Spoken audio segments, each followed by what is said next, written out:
Dunia kampus dengan sivitas akademika adalah kumpulan SDM cerdas dan kalangan intelektual. Mereka ini mesti menjadi agent of change atau pelopor perubahan perilaku hidup bersih dan sehat, serta menjalankan protokol kesehatan demi menekan penyebaran COVID-19 di tingkat keluarga, kampus, dan masyarakat.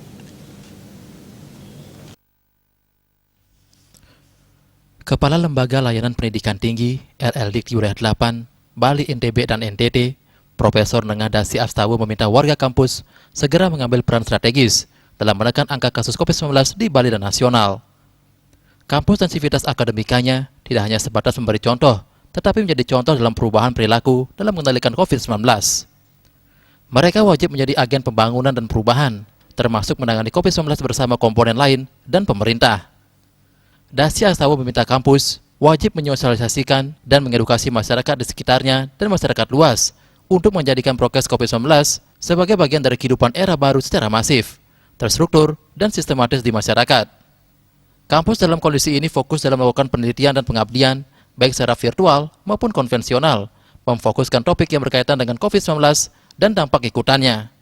Kata kuncinya yakni disiplin menjalankan prokes COVID-19, ikuti aturan dan EC Gubernur, serta menjadi contoh dalam perubahan perilaku. Perubahan perilaku ini dimulai dari tingkat keluarga, di mana insan kampus menjadi teladan tetap menggunakan masker ketika berbicara dengan anggota keluarga sekalipun. Hindari kerumunan karena kerumunan menjadi potensi seseorang terpapar COVID-19. Jika satu keluarga terpapar, semua anggotanya akan repot dan menjalani perawatan intensif. Di masyarakat juga demikian, kaum intelektual diharapkan memberi contoh dan menjadi contoh perubahan perilaku.